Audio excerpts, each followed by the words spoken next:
pas se permettre décemment que toute la création humaine soit entre les mains de quelques firmes, et notamment des firmes de la Silicon Valley.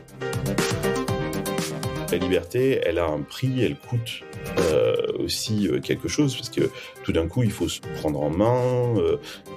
C'est pas simple, la liberté. Cela ne t'a probablement pas échappé, mais on entend de ci, de là, certains nous dire qu'ils sont un peu fatigués par les réseaux sociaux.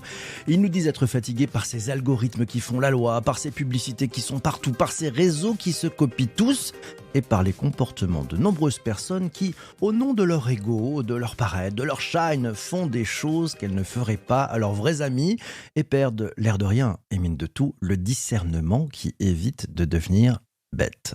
Les réseaux sociaux, tels que nous les connaissons, sont-ils en train de nous fatiguer? Vont-ils continuer à manipuler longtemps leurs utilisateurs et aussi les créateurs de contenu, obligeant ces derniers à changer leur façon même de s'exprimer pour s'allonger face à la dictature de l'algo, faire plaisir à l'algo ou mourir? Telle est la question pour de nombreux créateurs, mais ils n'ont pas dit leur dernier mot, les créateurs. Et puis la data. Est-ce que vous avez conscience de toute la data que vous êtes en train de donner et que vous donnez depuis des années à ces réseaux sociaux? Quel est le prix à payer, hein? Le vrai prix à payer, et puis pourquoi on est peut-être qu'au début de la fin d'un phénomène, des réseaux sociaux tels qu'on les a connus, tels que nous les connaissons, vont-ils disparaître ou muter? Le Web3 peut-il les aider à se réinventer? Ou tout simplement va-t-il permettre de les remplacer en offrant notamment plus de respect aux utilisateurs comme aux créateurs de contenu? Pour en savoir plus et pour bien comprendre, j'ai invité dans ce nouvel épisode du podcast Le Web3 Café, Carlos Diaz, fondateur et CEO de Uncode Network, la plateforme qui permet aux créateurs de proposer des NFT à leur communauté et bien plus encore. Bonjour Carlos. Salut, ça va, Ça PPC? va très bien, merci à toi. Généralement, on se parle. Ouais, c'est ça, on se parle le soir, c'est tard la nuit pour moi, ce que j'aime bien parce que je suis un oiseau de nuit. Mais là, j'ai dû me réveiller aux aurores. Il a dû se réveiller aux aurores, ben voilà, c'est comme ça que ça se passe. Alors, Carlos, qu'est-ce qui se passe avec les réseaux sociaux tels que nous les connaissons? Bah, je pense qu'on arrive effectivement, comme tu l'as dit, à une sorte de fatigue naturelle des réseaux sociaux tels qu'on les connaît traditionnellement. Tu as bien décrit le problème. Ce problème, il est identifié déjà depuis un petit bout de temps. Il y a pas mal de penseurs de la Silicon Valley qui pointent du doigt les dérives déjà depuis des années de ces médias sociaux traditionnels. Et aujourd'hui, je pense que ce sentiment-là, il est en train de se propager et que de plus en plus de gens, en tout cas, c'est la question que j'ai voulu poser à tes auditeurs. Est-ce que c'était le cas ou pas? Mais moi, j'ai le sentiment qu'aujourd'hui, de plus en plus de gens comprennent que ça fait longtemps qu'on le dit, qu'ils sont le produit et pas le client. Les clients, c'est les annonceurs, et eux ne sont que de la matière première pour fournir de la data aux annonceurs, et les gens commencent à le comprendre de plus en plus et commencent à rentrer un petit peu en résistance par rapport à ça. C'est un peu naturel parce que ça fait un petit bout de temps maintenant que ces réseaux sociaux se sont installés dans nos vies, et ils ont pris une place incroyable, quoi. C'est-à-dire qu'on les utilise tous les jours, quotidiennement et de façon presque permanente, hein. Et c'est assez fou. Et il y a eu aussi beaucoup de documentaires sur le sujet qui nous ont montré de l'intérieur comment est-ce que ces trucs-là fonctionnaient. Et je pense que les gens commencent à prendre conscience, heureusement. Et puis il y a aussi un autre phénomène, c'est-à-dire que les gens se comprennent aussi que le web est devenu la propriété de quelques sociétés. Et de vraiment, quand je dis quelques sociétés, c'est une poignée, c'est peut-être 4 ou 5, pas plus. Et que ça, c'est pas possible. C'est-à-dire que on a besoin de l'internet. Internet, c'est notre terrain d'expression. On fait du business sur internet. C'est sur internet qu'on communique avec nos proches. C'est sur internet qu'on crée des entreprises ou de l'art ou tout un tas de choses comme ça. On peut pas se permettre décemment que toute la création humaine soit entre les mains de quelques firmes, et notamment des firmes de la Silicon Valley. On leur a donné les clés. Autre sujet, on voit bien, on parlait des algos tout à l'heure. On arrive quand même à un sujet, j'ai l'impression que c'est hyper clivant. C'est-à-dire qu'à force que l'algo veuille nous donner que des éléments qui nous concernent, finalement, il a écarté les gens et il a créé d'énormes dissensions. Tu perçois la même chose, toi, de l'autre côté de l'Atlantique, c'est la même chose? Oui, ça c'est clair, surtout aux États-Unis, c'est une société qui est ultra polarisée. c'est très, très difficile d'avoir du débat, sans que tout d'un coup, ça ne se transforme pas en fight. Je lisais l'autre jour une phrase du grand philosophe Mike Tyson, qui est le boxeur, qui disait un truc qui était super intéressant. En tout cas, il disait que les médias sociaux nous ont fait oublier que le manque de respect se finissait souvent par un poing dans la gueule. Et donc, voilà, je pense que c'est assez bien résumé. C'est-à-dire que les gens aujourd'hui profitent de ces médias sociaux et de fait d'être derrière un écran pour se livrer à des sortes de vendetta ou à des propos très très violents que si on était les uns face à face, on ne se permettrait pas parce qu'on sait très bien qu'on en prendrait une dans la figure. Donc il y a forcément une dérive aussi, pas simplement des plateformes, mais aussi des utilisateurs. C'est ça ce que je veux dire par là. C'est que on arrive au bout d'un système, à la fois du côté des plateformes, mais aussi du côté des utilisateurs. C'est-à-dire qu'on a des plateformes qui ont un usage de nos datas qui est préjudiciable, mais on a aussi des utilisateurs qui ont un usage de ces plateformes qui n'est pas bon, quoi. C'est-à-dire qui détruit le tissu social et les relations entre les individus. Ça, c'est un problème. On s'aperçoit qu'on arrive peut-être à la fin Ouais. du sujet du Web 2, en fait, des réseaux sociaux Web 2 comme tel qu'on l'a Mmh. connu. Il y a le Web 3 qui a démarré, qui est avec nous, qui est Ouais. devant nous aussi. En quoi il peut changer la donne, ce Web 3? Ce Web 3, c'est la promesse de garder, à peu près, tout ce que nous propose, le Web 2 dans le côté, pratique. C'est-à-dire que le Web 2, je rappelle, le Web 1, on avait un internet, mais produire du contenu en tant qu'individu sur ce web était très coûteux. Le Web 2 est arrivé, des plateformes, comme Facebook, Twitter, et d'autres, sont arrivées pour démocratiser, la production de contenu et l'offrir à chaque individu. C'est comme ça que s'est créé ce qu'on appelle le user generated content, le contenu généré par les utilisateurs. Mais on a en échange cédé nos datas parce que ce Web 2 n'avait les produits étaient gratuits, l'usage de ces produits était gratuit. Donc il y avait un véritable problème de modèle économique et le seul modèle économique que ces plateformes ont trouvé, c'est la publicité. Et la publicité, elle a besoin de quoi pour être efficace? Elle a besoin de nos datas. Donc le Web 3, lui, il vient nous apporter à la fois la commodité, je ne sais pas si ça se dit en français, la simplicité et la capacité pour chaque individu de produire du contenu, mais tout en gardant la propriété des datas et le contrôle en fait sur ces datas. Et c'est ça ce dont on a besoin. Donc j'ai l'impression, pour moi en tout cas, c'est comme ça que je vois le Web 3, c'est un peu le meilleur des deux mondes. Tu as posé une question quand on était dans la régie. Tu t'es dit, j'aimerais bien savoir si les participants, est-ce qu'ils ont conscience de ce que leur coûtent vraiment les médias sociaux? Et aimeriez-vous que ça change? On a des premiers éléments de réponse de celles et ceux qui sont avec nous sur Twitch, parce qu'on a un petit problème technique pour récupérer les commentaires de nos amis qui sont sur LinkedIn. Nicolas qui dit, est-ce qu'on fait enfin les comptes de ce que ça nous coûte le tout gratuit? Eh ben, c'est vrai qu'il y a un prix à payer. Laura répond à cette question en disant de plus en plus consciente et de moins en moins présente sur les réseaux sociaux. Elle lève aussi le pied. Et troisième commentaire, c'est celui de Anne qui nous dit elle est un peu lassée des algos. Elle a envie de retrouver, notre liberté de pensée et d'interaction. Comment tu réagis par rapport à ces trois commentaires? Bah, je bois du petit lait, comme on dit. C'est-à-dire que je suis très heureux de voir que, je suis pas très étonné non plus que ton audience, que tu sensibilises régulièrement aux enjeux de l'internet et soit au fait de ça. C'est pas, j'ai l'impression qu'effectivement il y a un mouvement généralisé. Moi personnellement, par exemple, je suis pratiquement plus sur Facebook. J'y trouve absolument aucun intérêt. J'y passe de temps en temps. C'est plus du tout, ça fait plus du tout partie de ma routine. Et je suis majoritairement sur Twitter. Il y avait Vivatech la semaine dernière, il y a eu Elon Musk qui était là et s'est exprimé.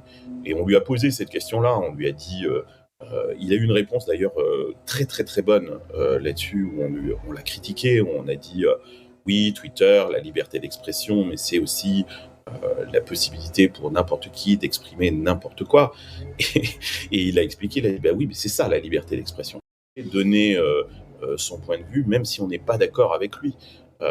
Il y a aux États-Unis ce qu'on appelle le First Amendment, quoi, en fait, qui est le premier amendement de la Constitution américaine. Et c'est pas pour rien que c'est le premier amendement. Les gens qui ont fait les États-Unis sont des gens qui venaient d'ailleurs, où dans leur pays, ils ne pouvaient pas exprimer leur point de vue librement. Et ils ont construit cet État, les États-Unis, sur justement un de ces principes-là, ce principe fondamental, qu'on appelle le free speech, la liberté de parole. Et je pense que Twitter est en train de devenir le seul espace d'expression où, sur Internet en tout cas, où la censure est de moins en moins présente. Alors c'est compliqué parce que ça veut dire aussi qu'il va falloir accepter de lire certaines choses. Enfin, on a toujours quand même la liberté de comment dire, de muter, je sais pas comment dire en français, Ouais, de fermer le robinet des personnes de fermer le qui n'ont pas robinet les mêmes des idées que nous, personnes. mais ouais. Exactement. Mais voilà quoi. Donc il va y avoir une certaine discipline aussi à avoir, à faire son tri. Et c'est comme à la télévision. Mm. Moi, je regarde pas ces news. Pareil, j'ai commencé à débrancher aussi. D'ailleurs, Ouais. la réponse d'Elon Musk était excellente en disant bah oui, bah, il y a des gens qui pensent pas comme vous et ils ont le droit de s'exprimer. D'ailleurs, si vous mettez à leur place, vous pensez pas comme eux, vous avez aussi le droit de vous exprimer. Donc c'était plutôt bien vu. Absolument. Autre point, tiens, je prends quelques commentaires. Il y a justement par rapport à ta question, à la question, hein, est-ce que vous avez conscience de ce que nous coûtent vraiment les réseaux sociaux? Axel dit, mis à part du temps, il n'a pas spécialement l'impression que les médias sociaux lui coûtent grand chose. Après, évidemment, les médias Ouais. utilisent ces données et peut-être qu'ils ils me font dépenser plus que je ne voudrais avec des publicités bien ciblées. Justement, ça c'est intéressant. Autre retour d'ailleurs, puisque je jongle avec les différents devices pour trouver les éléments, c'est Guillaume qui nous dit ce qui coûte le coût le plus exorbitant. Selon lui, c'est le coût cognitif, la déperdition de libre arbitre et de pensée. Là, Guillaume touche vraiment un sujet très fort, très pointu, hein. Oui, parce que ces algorithmes sont devenus tellement puissants, et d'ailleurs, je suis même pas certain qu'eux-mêmes soient en capacité aujourd'hui de comprendre euh, comment est-ce qu'ils fonctionnent, qui sont effectivement capables de diriger notre pensée. En tout cas, je pense que euh, comme ils nous mettent dans des bulles algorithmiques, si vous pensez que la Terre est plate et que je vous entoure de gens qui ne, on est toujours que la somme des gens qui nous entourent, hein. Donc si je vous mets toute la journée avec des gens qui pensent comme vous que la Terre est plate, vous allez être persuadé que la Terre est plate, et derrière la Terre est plate, il y a plein d'autres choses que vous allez être persuadé, Mm. que les pyramides d'Égypte avaient inventé l'électricité, etc. Et le reste, quoi, en fait. C'était donc ça, Oui. c'était donc ça, c'était donc ça. Ouais. Tiens, autre rebond, c'est celui de Jean-Emmanuel qui dit il ne sait pas à qui profitent les datas, cela le gêne. Il pose une question et là tu as vraiment un boulevard. Le Web3 va-t-il l'aider à reprendre le contrôle et le choix de ses datas? Et si oui, comment ça marche, Carlos? Bah, je vous donne juste un exemple, par exemple, sur Uncut Network, qui est assez frappant. C'est-à-dire que dans les médias sociaux traditionnels, quand vous créez un compte, vous n'avez aucune audience. Zéro. Vous commencez avec zéro follower. Et vous allez devoir faire plaisir à l'algorithme, commencer à raconter des choses qui correspondent aux attentes de l'algorithme pour que tout d'un coup votre message soit exposé et qu'éventuellement des gens vous suivent.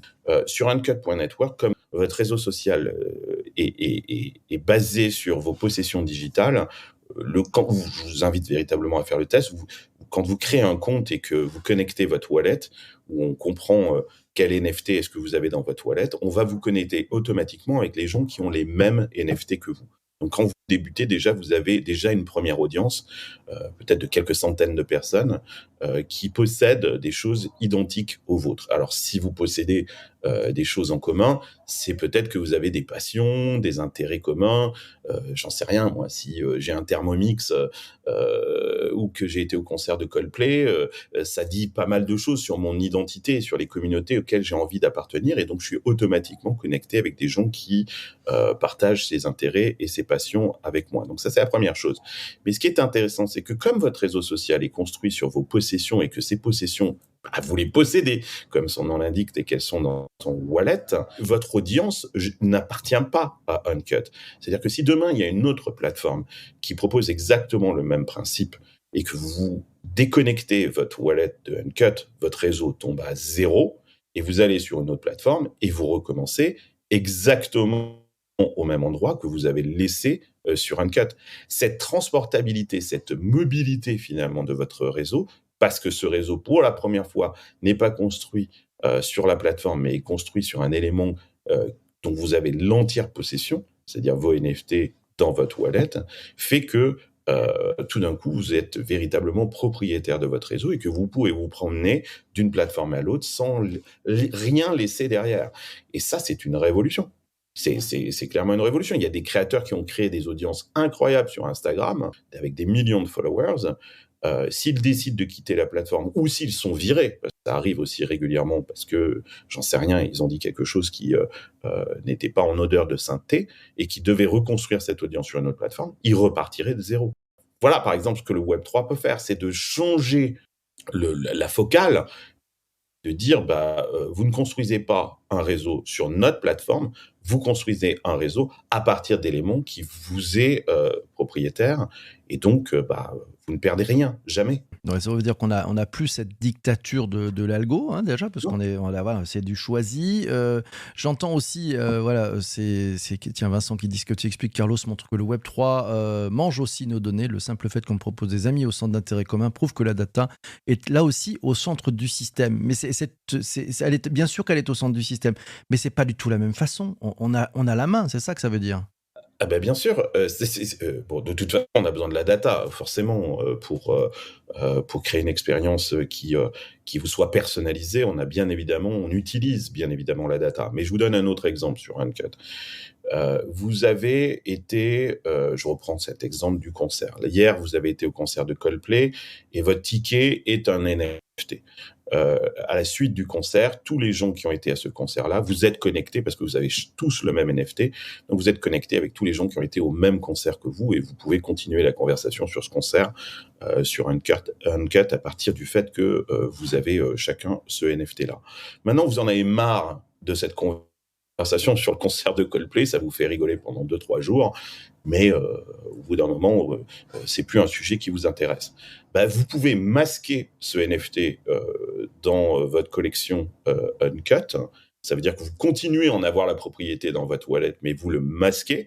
Et tout d'un coup, toutes les conversations qui ont trait à ce concert et à ce NFT n'apparaissent plus dans votre feed. Ça veut dire quoi? Ça veut dire que ce graphe qu'on crée, vous pouvez maintenant le programmer. C'est-à-dire que c'est plus la plateforme qui le programme pour vous, mais c'est vous qui décidez de programmer en fait le graphe et,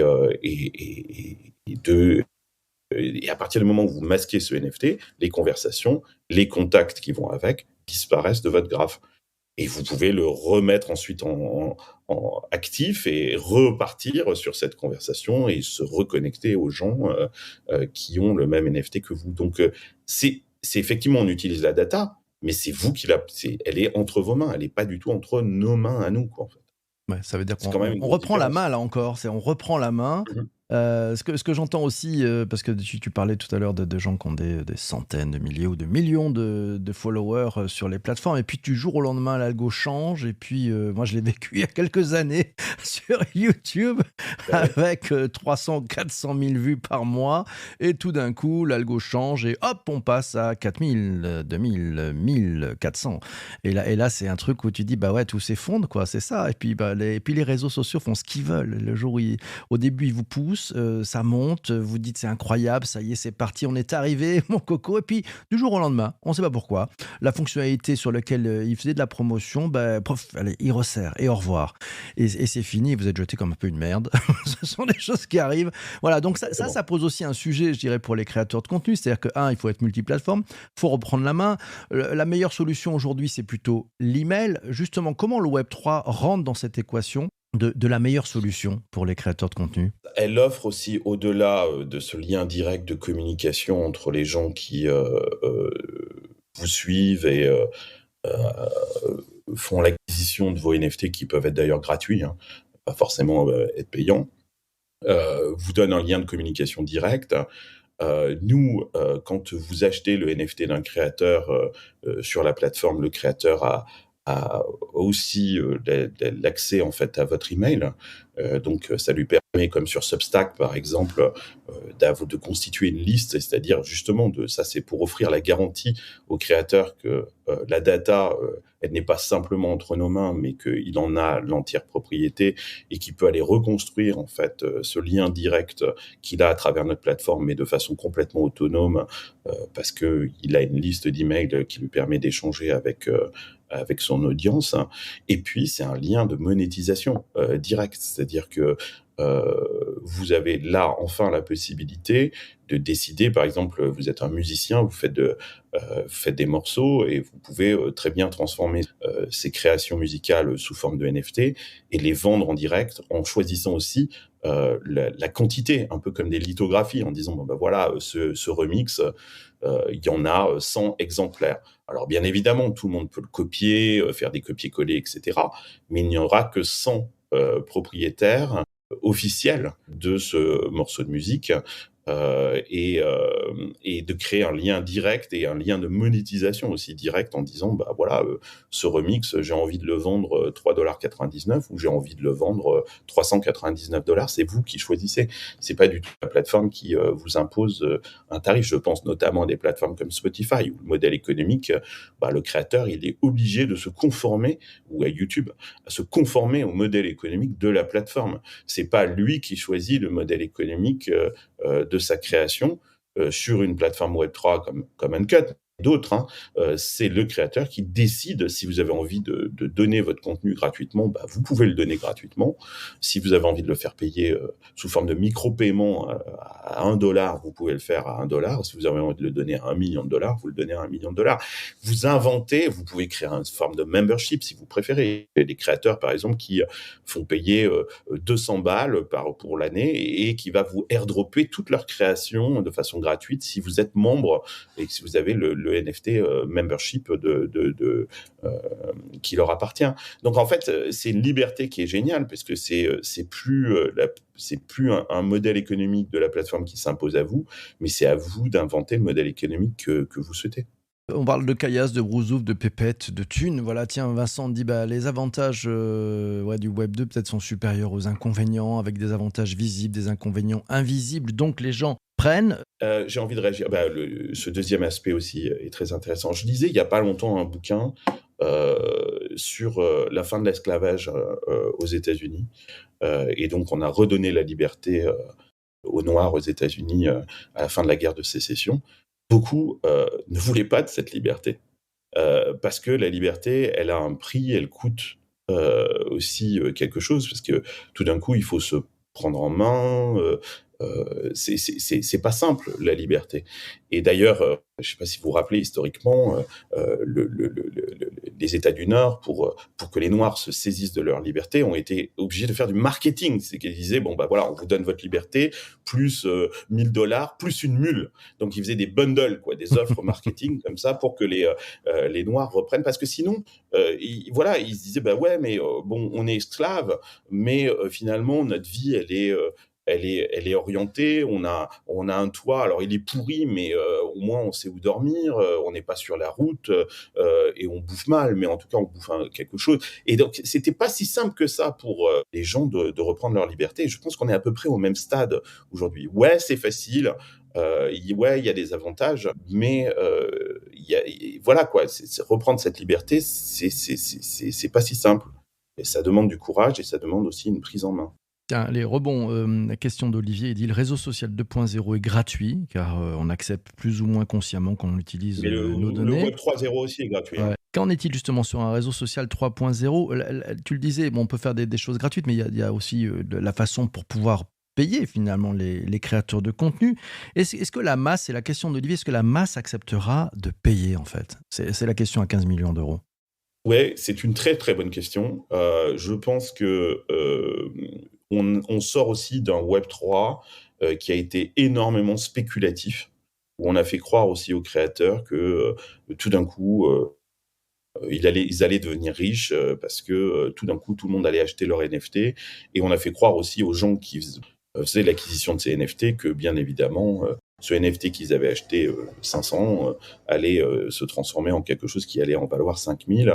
Évidemment, c'est une promesse qui n'a pas été tenue et qui était de toute façon intenable parce qu'on rentrait dans des schémas un peu d'OpenSea et des choses comme ça. Moi, j'insiste et je le dis depuis des années, la blockchain n'a pas été inventée pour nous rendre riches. La blockchain a été inventée pour nous rendre libres. C'est très, très, très différent.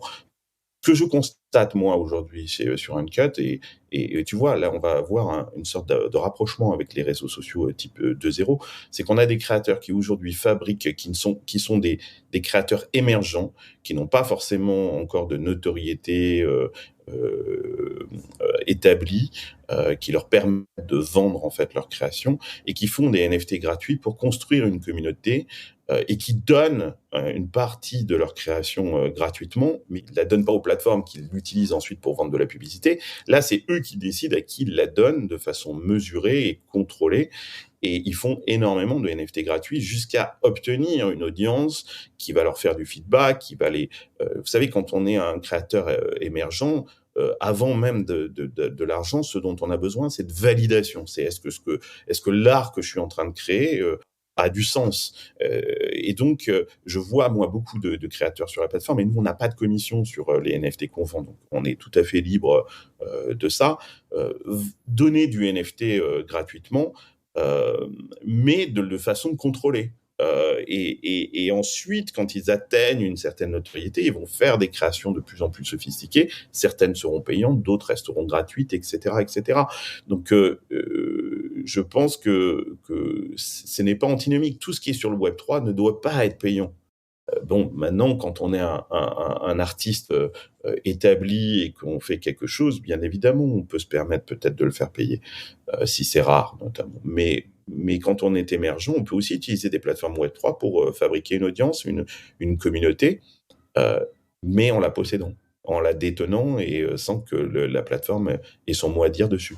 Ouais, donc on a repris la main. Voilà, s'il y avait un truc à retenir, ça serait le Web Exactement. 3 pour nous sauver. Ben, nous permet de tous reprendre la main, à la fois pour les créateurs, mais aussi ben, pour celles et ceux qui viennent converser, qui viennent échanger, qui viennent faire communauté tous ensemble.